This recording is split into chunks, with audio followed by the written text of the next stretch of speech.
अस्सलाम वालेकुम, मैं हुसैन खान और आप देख रहे हैं ब्रिटिश लॉरी।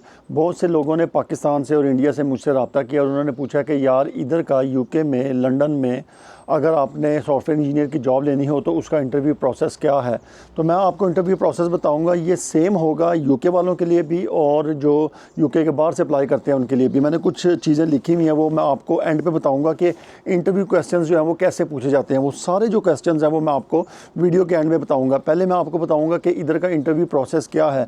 इंटरव्यू प्रोसेस जो है ना वो दो किस्म के होते हैं। एक है जो निस्बतन आसान है और मतलब प्रोसेस उसमें यानी कि आपको आसानी से जॉब मिल जाती है। एक जो है वो थोड़ा मुश्किल है। जो मुश्किल वाला है ना वो समझ लें 80 या 90% ऐसा ही इंटरव्यू होता है जो कि मुश्किल प्रोसेस है। जो आसान वाला है वो आपकी किस्मत है, आपकी लक है कि आपको जो इंटरव्यू प्रोसेस है ना वैसा मिल जाए। वो तकरीबन 10 या 15% ही चांस है कि आपको आसान वाला तरीका मिल जाए। अच्छा, जो आसान वाला है उसमें इंटरव्यू जो प्रोसेस है उसका जो स्टेजेस हैं वो 3 होती हैं और जो मुश्किल वाला है वो 5 स्टेजेस भी हो सकती हैं, 6 स्टेजेस भी हो सकती हैं। जो आसान वाला है पहले मैं आपको बता देता हूँ कि सबसे पहले आप जब सीवी भेजते हैं, अप्लाई करते हैं, तो आपको रिक्रूटर कॉल करता है। रिक्रूटर जो है वो आपकी सीवी देखता है और वो मैच करता है डिस्क्रिप्शन के साथ, जो जॉब डिस्क्रिप्शन है। जॉब डिस्क्रिप्शन में अगर कोई टेक्नोलॉजी लिखी हुई है जो कि आपकी सीवी पे है तो वो आपको यानी कि प्रेफर करेगा। अगर आपकी सीवी पे वो टेक्नोलॉजीज़ नहीं हैं जो कि जॉब डिस्क्रिप्शन में है, वो आपको कॉल ही नहीं करेगा, वो छांटी कर देगा आपकी सीवी। इसी तरह वो 5, 8, 10, 15 लोगों को जो है वो कॉल करेगा। कई दफ़ा ऐसे होता है कि जॉब्स में 50, 60, 70 जो है वो लोग अप्लाई करते हैं, तो वो जो बेस्ट सीवीज़ है ना वो उठा लेता है। वैसे तो इधर ऑटोमेटिक सिस्टम है, एक ऐसी कोई एप्लीकेशन है जो कि ऑटोमेटिकली सॉर्ट कर देती है, रिजेक्ट कर देती है सीवी। वो क्या करती है, जॉब डिस्क्रिप्शन में से कीवर्ड्स उठाते हैं और उसके बाद जो आपकी सीवी है उधर से कीवर्ड्स उठाते हैं, वो मैच करते हैं। जिसके ज़्यादा कीवर्ड्स मैच हो जाते हैं वो सॉर्ट हो जाते हैं, यानी कि वो येस हो जाती है, वो सीवी एक्सेप्ट हो जाती है। अच्छा, जो पहली स्टेज है उसमें आपको रिक्रूटर कॉल करेगा, वो आपसे बातचीत करेगा, वो आपका बिहेवियर देखेगा, वो देखेगा कि आपको इंग्लिश वगैरह आती है कि नहीं, आपको उसकी समझ आ रही है और एक दूसरे की आपको समझ आ रही है कि नहीं। उसके बाद वो सीवी फॉरवर्ड कर देता है। जब वो सीवी फॉरवर्ड करता है तो जो कंपनी है जो कि जॉब दे रही है, जिसने बंदा हायर करना है, वो भी थोड़ी सी सॉर्टिंग करते हैं। वो देखते हैं अच्छा सीवी अच्छी है, इसमें इसने बंदे ने किधर किधर काम किया हुआ है। यूके का एक्सपीरियंस ऑफ कोर्स वो मैटर करता है। वो प्रेफर करते हैं कि अगर आपके पास यूके का एक्सपीरियंस है, लेकिन अगर यूके की मार्केट में से उनको कोई ऐसा बंदा मिल ही नहीं रहा जो कि उनको चाहिए, उनकी जो स्पेसिफिक रिक्वायरमेंट है, अगर वैसा बंदा यूके से नहीं मिल रहा तो फिर वो यूके के बाहर से जो है वो सीवीज़ जो है वो लेंगे। अच्छा, उसके बाद जो कंपनी है उसने आप फ़र्ज़ कर लें आपकी सीवी पसंद कर ली। आपकी सीवी अगर वो पसंद कर ली है तो वो क्या करेंगे, आपको कॉल करेंगे। वो कहेंगे कि आप 1 घंटे का जो है वो टेक्निकल राउंड इंटरव्यू होगा फ़ोन के ऊपर। अगर फ़र्ज़ करें कि वो जावा की जॉब है तो वो आपसे जावा से रिलेटेड क्वेश्चंस पूछेंगे उस इंटरव्यू के अंदर, जो कि टेलीफोन पे होगी। उसमें वो बहुत से सवाल पूछेंगे, जावा से रिलेटेड बेसिक सवाल पूछेंगे, डीप डाइव करेंगे, थ्रेडिंग के बारे में पूछेंगे, पॉलीमॉर्फिज्म पूछ सकते हैं। उसके अलावा आपसे मेथड ओवरलोडिंग, मेथड ओवरराइडिंग, उसके अलावा जो एक्सेस मॉडिफायर्स हैं वो पूछ सकते हैं। मुख्तलिफ सवाल जो हैं वो आपसे वो पूछ सकते हैं, बहुत ज़्यादा। ठीक है, फिर उसके अलावा वो क्या पूछ सकते हैं, मतलब काफ़ी सवाल वो आपसे पूछेंगे। फिर वो आपसे आर्किटेक्चर लेवल के सवाल भी उसमें पूछ सकते हैं, जैसे कि माइक्रो सर्विसेज जो हैं वो क्या होती हैं, मोनोलिथ जो आपकी एक एप्लीकेशन है और माइक्रो सर्विसेज में क्या फ़र्क है, एडवांटेजेस और डिसएडवांटेजेस क्या होते हैं। वो आपसे ऑथराइजेशन पूछ सकते हैं, ऑथेंटिकेशन पूछ सकते हैं, रेस्ट सर्विसेज को आप कैसे सिक्योर कर सकते हैं वो आपसे पूछ सकते हैं। उसके अलावा एक्सेप्शन हैंडलिंग पूछ सकते हैं, बहुत सी चीज़ें मैंने लिखी हैं। थ्रेडिंग का पूछ सकते हैं, एग्जीक्यूटिव सर्विस क्या होती है ये पूछ सकते हैं। वो इंटरव्यू आपका जब क्लियर हो जाएगा तो उसके बाद वो क्या करेंगे, आपको एक जो मैनेजर होगा, नॉन टेक्निकल बंदा जो होगा, उससे उसकी आपका यानी कि बात करवाएंगे। वो बंदा जो है वो ये चेक करेगा कि आप टीम फिट हैं कि नहीं है, मतलब कि आप जो हैं उनकी जो कंपनी का इन्वायरमेंट है उधर फिट हो जाएंगे कि नहीं हो जाएंगे। कई दफ़ा ऐसे होता है कि लोग जो हैं वो बहुत अच्छे टेक्निकली होते हैं लेकिन उनका बिहेवियर जो है वो इतना अच्छा नहीं होता।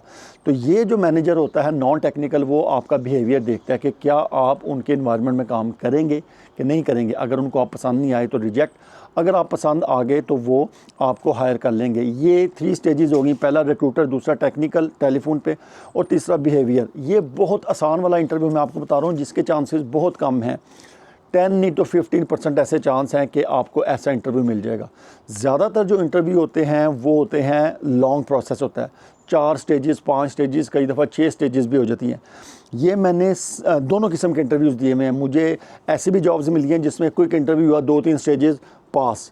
कई दफ़ा मेरे साथ ऐसा भी हुआ है कि 5-6 स्टेजेस के बाद मुझे ऑफ़र आई है। तो ये मेरा पर्सनल एक्सपीरियंस है जो कि मैं बता रहा हूँ, इसलिए ये कहीं से सुनी सुनाई बात नहीं है। जो सेकंड इंटरव्यू है, जो सेकंड टाइप का इंटरव्यू है, जो कि लॉन्ग प्रोसेस होता है, उसमें सेम पहले आपको रिक्रूटर कॉल करेगा, सीवी मैच करेगा, आपसे बात करेगा। अगर उसको लगता है कि आप जो है वो इस रोल के लिए गुड फिट हैं, तो वो फिर क्या करेगा, वो आपका जो सीवी है वो भेज देगा उस कंपनी को जो कि कंपनी हायर कर रही है। वो कंपनी जो है वो सीवी देखेगी, वो कहेगी हाँ ये सीवी हमें पसंद आई है। वो क्या करेंगे, आपको एक टेक्निकल टेस्ट दे देंगे जो कि अनअटेंडेड होगा। वो आपको एक छोटी सी माइक्रो सर्विस बनाने का कह सकते हैं, वो आपको एल्गोरिदम लिखने का कह सकते हैं, वो आपको ये कह सकते हैं कि जो भी आप काम करें वो TDD हो, यानी कि आपने टेस्ट ड्रिवन डेवलपमेंट करनी है, टेस्ट पहले लिखने हैं। टेक्नोलॉजी डिफरेंट हो सकती है। अगर तो आपने जावा के लिए अप्लाई किया है तो आपने जावा में कोड लिखना है। अगर आपने पाइथन के लिए अप्लाई किया, पाइथन में कोड लिखना है। अगर आपने C# में की जॉब के लिए अप्लाई किया तो आपने C# में वो कोडिंग करनी है। वो देखेंगे कि आपका वे ऑफ वर्किंग क्या है। लाजमी नहीं है कि आप वो पूरा 100% सोल्यूशन उनको लिख के दें। कई दफ़ा आप यानी कि आधा सोल्यूशन भी लिख के भेज दें तो आप एक्सेप्ट हो जाते हैं। 75% सोल्यूशन भी लिख के भेजें, आप एक्सेप्ट हो जाते हैं। ऑल डिपेंड करता है कि आपका वे ऑफ वर्किंग क्या है, आपने जो उसका आर्किटेक्चर बनाया है एप्लीकेशन का वो अच्छा बनाया है कि नहीं। ये होगी दूसरी स्टेज। पहला रिक्रूटर, दूसरा ये हो गया। अगर ये आपकी अच्छा, ये आपने जब जमा करा देंगे ना तो ये उधर के जो कंपनी के जो डेवलपर होंगे ना सीनियर, वो आपका सोल्यूशन देखेंगे, उनको पसंद आएगा तो नेक्स्ट स्टेज क्या होगी, टेलीफोन इंटरव्यू। सेम जिस तरह मैंने पहले बताया, टेलीफोन इंटरव्यू फुल टेक्निकल होगा। जावा का अगर इंटरव्यू है, फुल जावा से रिलेटेड सवाल पूछेंगे, आर्किटेक्चर लेवल, सिक्योरिटी, उसके अलावा क्या कहते हैं micro services, rest services, soap का पूछ सकते हैं। ये सारी चीज़ें वो पूछेंगे। आधे घंटे का या पौने घंटे का इंटरव्यू होगा। ये आपने क्लियर कर लिया तो उसके बाद वो बुलाएंगे आपको पेयर प्रोग्रामिंग के लिए। पेयर प्रोग्रामिंग क्या होती है, या तो रिमोट होगी या आपको ऑफिस जाना पड़ेगा। उसमें एक बंदा उनकी तरफ का बैठा होगा, एक बंदा आप होंगे। कई दफ़ा उनकी तरफ से 2 बंदे भी हो सकते हैं, 3 भी हो सकते हैं। वो आपको ऑनलाइन एक सोल्यूशन देंगे। आपकी रिमोट कॉल होगी MS टीम्स पे या गूगल मीट्स पे। आप अपनी स्क्रीन शेयर करेंगे और वो आपको एक प्रॉब्लम देंगे कि इस प्रॉब्लम को आप हल करें, इसका सोल्यूशन लिखें। अब वो जो 2 या 3 बंदे हैं वो बैठ के देख रहे हैं कि आपकी क्या मूव्स हैं, आप कोड कैसे लिख रहे हैं, पहले आप टेस्ट लिख रहे हैं कि पहले आप कोड लिख रहे हैं। पूरा सोल्यूशन आपसे बनवाएंगे। ये 1 घंटे का भी हो सकता है, 1.5 घंटे का इंटरव्यू भी हो सकता है। कभी कभी ऐसे होता है कि ऑनलाइन वेबसाइट्स हैं जैसे कि कोडर पैड है, मेरा ख्याल है कोडिलिटी है, वहाँ पर वो आपको सोल्यूशन दे देते हैं। वो भी उधर से कनेक्ट कर लेते हैं, एक ही वर्क स्पेस पे आप भी कनेक्ट कर लेते हैं। फिर उधर आप कोड लिखते हैं, आपको टेस्ट लिखने पड़ते हैं, टेस्ट पास करने पड़ते हैं। अगर आप ये इंटरव्यू पास कर लेते हैं तो कभी कभी ऐसे भी होता है कि आपको दूसरा टेक्निकल इंटरव्यू देना पड़ता है पेयर प्रोग्रामिंग का। मैंने अभी रिसेंटली एक बैंक में जॉब मुझे ऑफ़र हुई थी। मतलब वो पहले मैंने अप्लाई किया था तो उसमें 3 मेरे इस तरह के पेयर प्रोग्रामिंग टेस्ट हुए थे कोडर पैड के ऊपर। तीनों मैंने पास किए। फिर उसके बाद मेरा एक और इंटरव्यू हुआ, उसके बाद मुझे ऑफ़र आ गई, लेकिन वो मैंने एक्सेप्ट नहीं की क्योंकि मुझे एक और जगह से ऑफ़र आ गई थी जो कि अच्छे पैसों की थी। तो इसलिए बैंक वालों को मैंने नो कर दिया क्योंकि उसके पैसे कम थे। दूसरी जगह से जो ऑफ़र आई थी उसके पैसे ज़्यादा थे। अच्छा जी, ये होगी आपकी 3rd स्टेज। पहली होगी रिक्रूटर वाली, दूसरी होगी टेलीफोन इंटरव्यू, तीसरी होगी आपकी पेयर प्रोग्रामिंग। हम एज्यूम कर लेते हैं कि आपकी एक ही पेयर प्रोग्रामिंग की यानी कि स्टेज होगी। इसके बाद फिर आपका वही टीम फिट। कई दफ़ा ऐसे होता है कि टीम फिट जो है वो रिमोटली हो जाता है, यानी कि आपकी वीडियो कॉल। लेकिन कई दफ़ा ऐसे होता है कि कंपनीज़ कहती हैं कि आप हमारे ऑफिस आएँ, पूरा दिन आप हमारे साथ गुजारें, पूरी टीम के साथ गुजारें। अगर ये परमानेंट जॉब है तो वो लाजमी आपको ऑफिस बुला लेते हैं। वो कहते हैं कि आप हमारी टीम के साथ एक दिन गुजारें। टीम में फॉर एग्ज़ाम्पल 5 बंदे हैं तो आप 1-1 घंटा, 2-2 घंटे जो है उन 5 बंदों के साथ अलग-अलग गुजारेंगे। आप यानी कि उनके साथ पेयर प्रोग्रामिंग करेंगे, बैठेंगे, लंच भी करेंगे। वो आपका बिहेवियर देखेंगे, वो फिर हिसाब लगाएंगे। हर बंदा जो टीम का है वो एक रिपोर्ट बना के दे देगा मैनेजर को कि ये बंदा मुझे अच्छा लगा है या बुरा लगा है। उस रिपोर्ट की बेस पे वो आपको अगली स्टेज पे भेजेंगे। अगली स्टेज जो है फिर वो एक मैनेजर लेवल की भी होती है।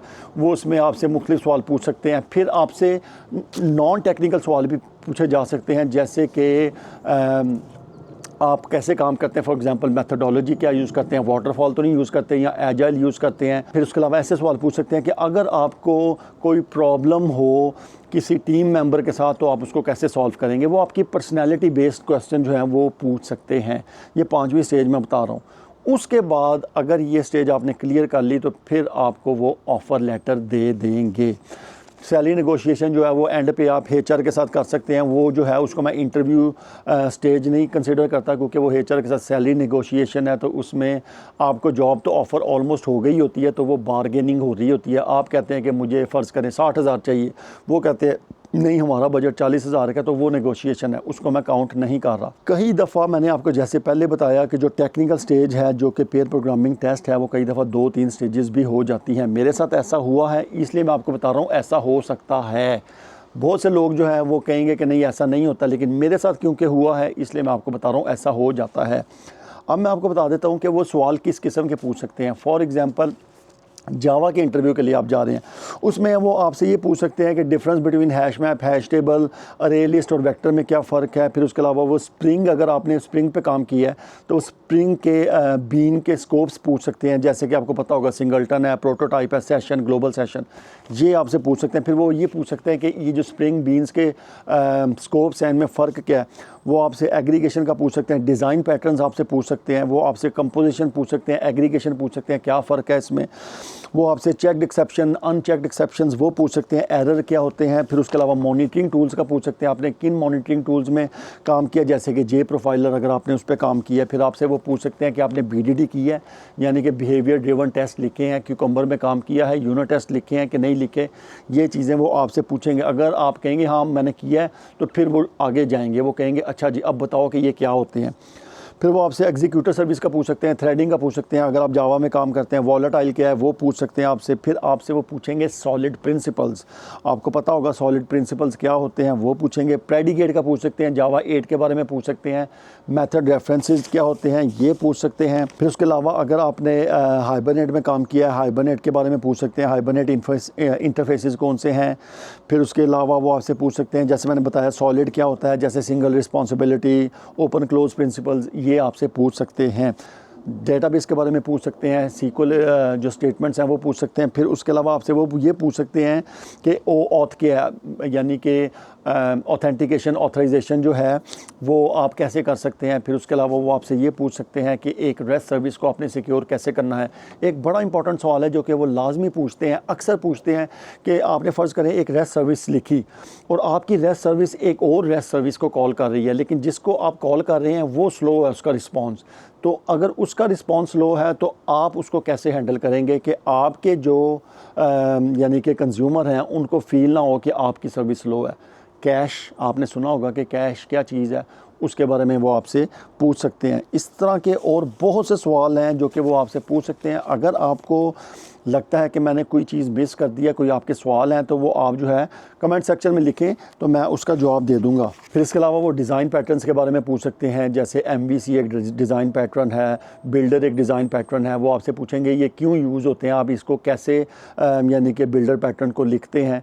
इस तरह के सवाल वो आपसे पूछ सकते हैं। अगर ये वीडियो आपको पसंद आई है इसको लाइक करें, सब्सक्राइब करें, शेयर करें। आप अपना भी ख्याल रखें, अपने बहन भाइयों का भी, अपने माँ बाप का भी और इस चैनल का भी। अल्लाह हाफिज़।